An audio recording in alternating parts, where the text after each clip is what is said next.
warahmatullahi wabarakatuh. Halo semuanya, kembali lagi di channel YouTube saya. Nah, di video kali ini kita sudah memasuki bab 19, yaitu NFS server. Nah, di sini kita masih berkaitan dengan Debian dan Ubuntu Server Administration ya teman-teman. Oke, kita masuk materi di NFS server ini. Ada 5 materi. Yang pertama pengenalan NFS dan install NFS. Oke, kita langsung masuk saja pada materi yang pertama, ya teman-teman, pengenalan NFS dan install NFS. Nah, di NFS server ini terdapat dua standar file sharing. Yang pertama NFS, ia standar file sharingnya itu Linux to Linux. Kemudian ada Samba. Nah, Samba ini standar file sharingnya itu Linux to Windows. Nah, di Samba standar file sharing Linux to Windows. Jadi misalkan teman-teman punya perangkat yang berbasis Linux, kemudian filenya akan dikirim ke Windows. Nah, kalau NFS Linux to Linux, misalkan teman-teman punya perangkat yang berbasis Linux, nah file yang ada di Linux tersebut akan dikirimkan ke perangkat yang berbasis Linux juga. Nah, di sini kita akan membuat file dari server 1. Nah, file server 1 itu dia berbasis Linux, kemudian akan di-sharing ke klien Ubuntu. Nah, klien Ubuntu juga berbasis Linux. Jadi kita akan memakai NFS. Oke, kita langsung masuk ke virtual mesinnya ya, teman-teman. Nah, di sini teman-teman masuk ke server 1 terlebih dahulu, kemudian teman-teman masuk ke root terlebih dahulu. Di sini saya sudah masuk. Nah, di sini kita akan coba ping google.com.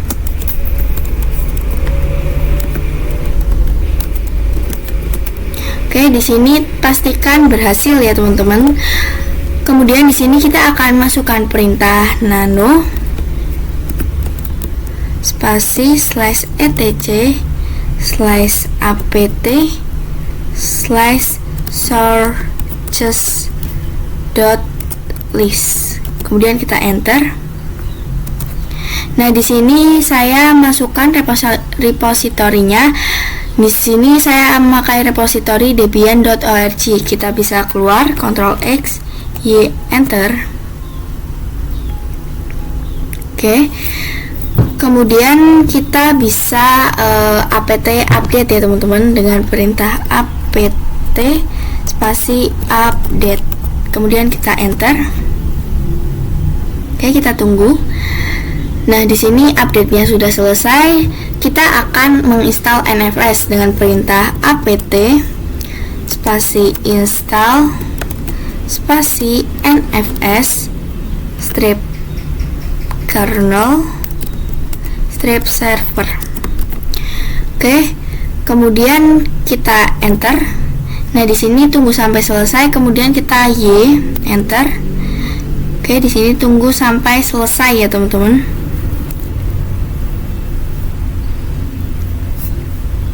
Nah, di sini jika sudah selesai, jadi materi pertama cukup sampai di sini. Kita lanjut materi selanjutnya. Oke teman-teman, di sini kita akan melanjutkan materi yang kedua, yaitu konfigurasi NFS read only. Nah, teman-teman bisa masuk ke server 1, kemudian teman-teman masuk ke root. Nah, di sini kita coba ls spasi slice, kemudian enter. Nah, di sini itu belum ada directory, kita akan NFS. Kita akan buat dulu dengan perintah mkdir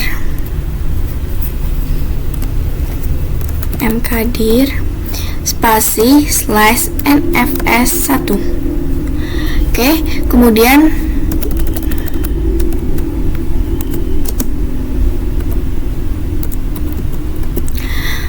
kemudian kita coba enter, lalu kita cek dengan ls spasi slice.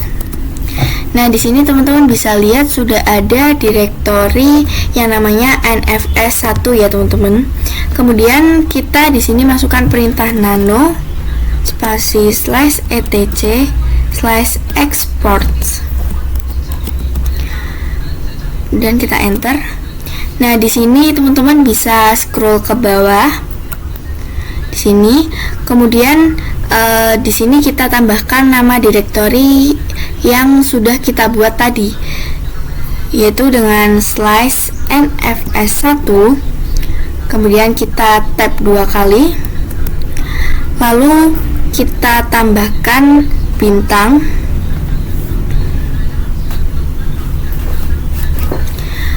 kemudian kita buka kurung buka RO kurung tutup.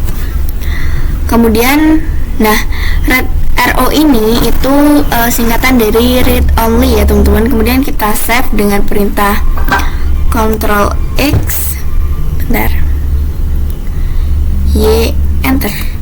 Oke, kemudian kita restart dengan perintah system ctl restart spasi nfs, kemudian strip kernel strip server ya teman-teman, enter. Oke, di sini sudah berhasil untuk merestart NFS-nya ya teman-teman. Oke, jadi materi yang kedua cukup sampai di sini. Kita lanjut materi selanjutnya. Oke teman-teman, di sini kita lanjut materi yang ketiga, yaitu mengakses NFS dari Ubuntu Client. Kita langsung masuk pada server 1 Debian-nya. Oke, di sini pastikan sudah masuk root. Kemudian di server 1 kita coba ls spasi slash. Nah, di server 1 terdapat direktori NFS1. Kemudian di sini kita masuk ke klien Ubuntu. Dan di sini kita coba ping server 1 dengan perintah ping spasi 10.10.10.2. Lalu kita enter. Nah, di sini pastikan sudah berhasil ya teman-teman. Kemudian di sini kita akan masukkan perintah sudo spasi apt spasi install spasi nfs strip common. Lalu kemudian kita enter, masukkan password root. Oke. Nah, ini itu perintah agar bisa menerima suatu file yang di-share. Nah, di sini kita coba ping lagi IP server 1. Nah, di sini kemudian kita Ctrl C. Kemudian di sini kita akan show mount dengan perintah show mount spasi min e 10.10.10.2. Oke, sini kita enter. Nah, di sini saya sudah show mount 10.10.10.2 yaitu server 1. Nah, di sini terdapat direktori NFS1 yang akan di-share.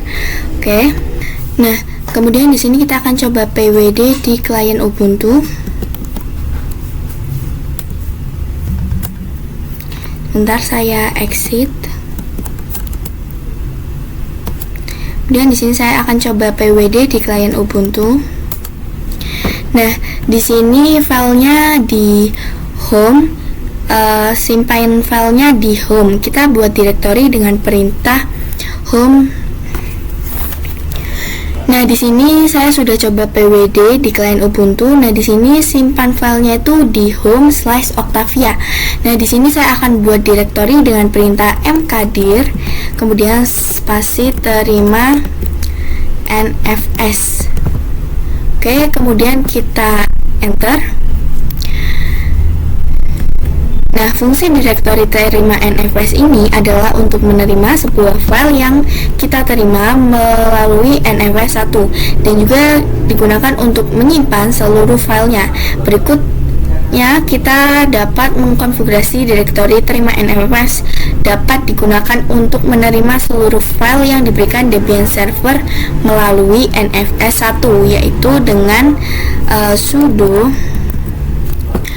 Sorry teman-teman, di sini kita masukkan perintah sudo, kemudian spasi mount, lalu spasi 10.10.10.2, kemudian titik 2 slash nfs 1 spasi slash home slash Octavia, kemudian slash terima. Sini kita bisa besarkan terlebih dahulu nfs, kemudian kita enter. Lalu di sini saya clear terlebih dahulu. Oke. Nah, di sini kita akan coba cek isi direktori terima NFS dengan perintah ls spasi terima NFS. Kemudian kita enter. Nah, di sini masih kosong atau tidak terdapat apa-apa karena kita memang belum membuat file apapun di NFS 1. Jadi di sini kita bisa menambahkan file pada direktori NFS 1 pada Debian server. Kita bisa masuk ke root. Nah, di sini saya sudah masuk ke root. Nah, di sini bisa masukkan perintah touch. Sorry teman-teman.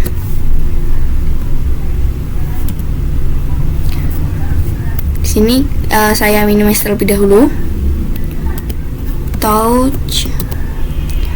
Kemudian spasi /nfs1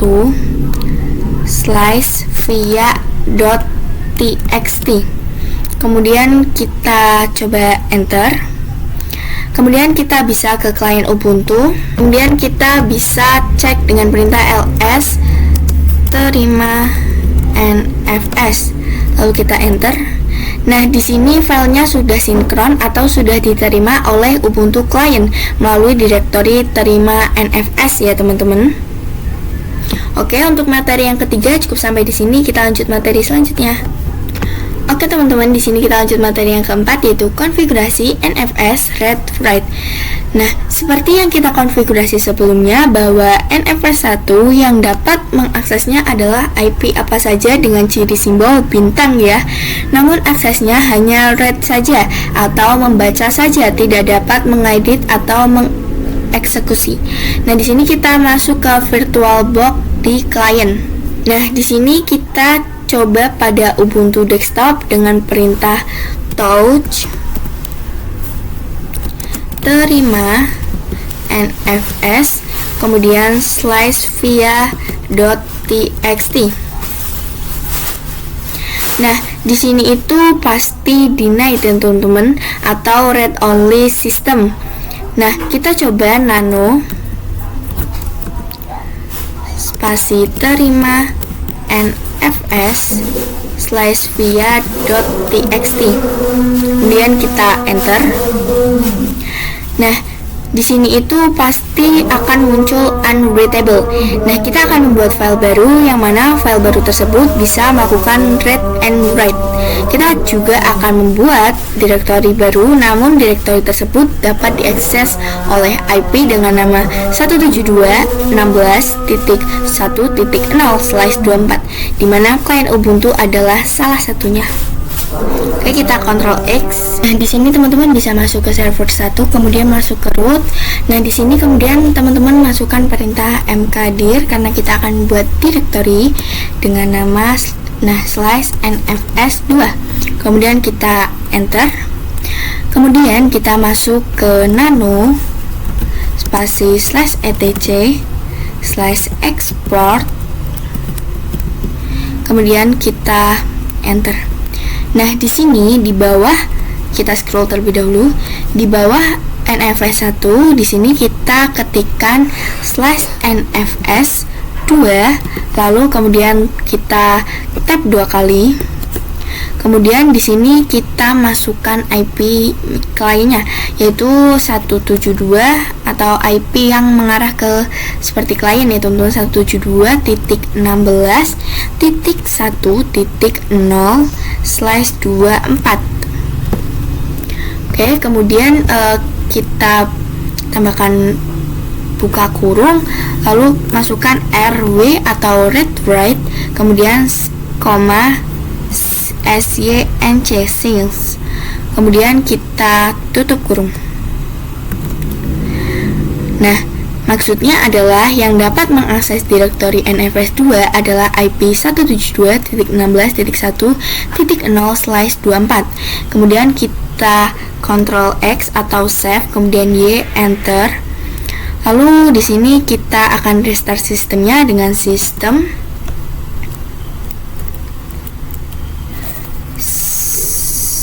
ctl restart spasi nfs strip kernel strip server. Kemudian kita enter. Nah, kita masuk ke kliennya. Nah, pada Ubuntu Client kita buat direktori baru juga untuk menerima NFS 2 dengan perintah mkdir kemudian spasi terima NFS 2. Lalu kemudian kita enter. Kemudian kita ls. Nah, di sini sudah ada terima NFS 2.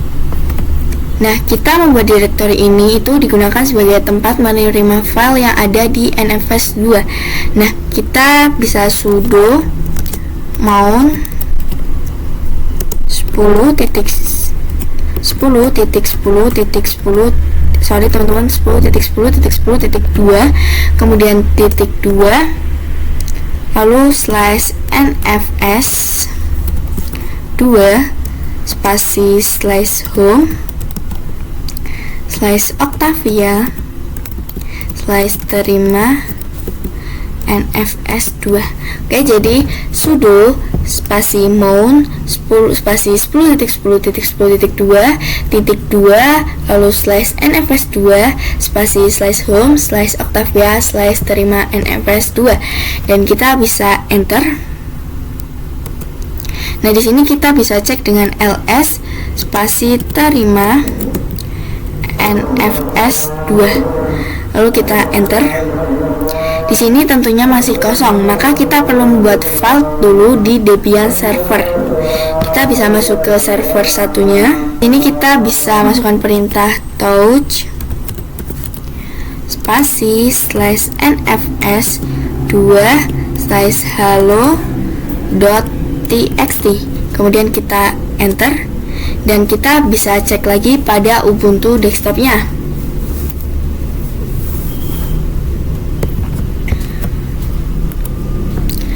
Kita enter. Nah, sekarang seharusnya seluruh file yang ada di NFS 2 yang sudah di mount ke direktori terima NFS 2 dapat kita lihat dan juga kita ubah atau edit ya teman-teman. Oke, untuk materi yang keempat cukup sampai di sini. Kita lanjut materi selanjutnya.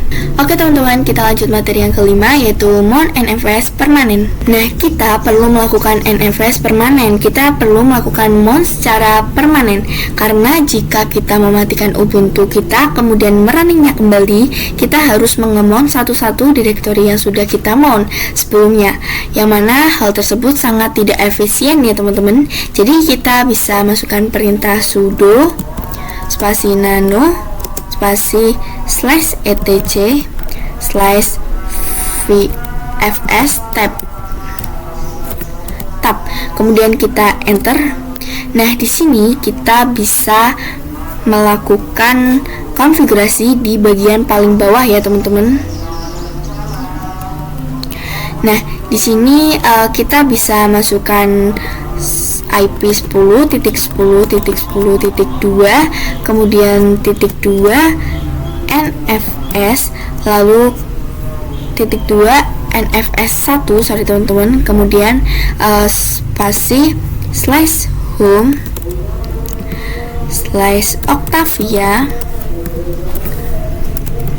kemudian slash terima NFS lalu kita tab 2 kali kemudian kita masukkan NFS lalu tab 2 kali juga kemudian kita masukkan underscore netdev. Oke, kemudian kita bisa save dengan perintah Ctrl X Y enter. Maka sekarang jika Ubuntu klien kita mati dan kita ingin merunningnya kembali, kita tidak perlu melakukan mount lagi, yang mana nantinya data pada Debian server akan tetap selalu sinkron pada direktori yang sudah kita mount permanen pada Ubuntu klien ya teman-teman. Oke, jadi untuk materi pada bab 19 sudah selesai. Terima kasih yang sudah menonton. Maaf jika ada salah kata. Wassalamualaikum warahmatullahi wabarakatuh.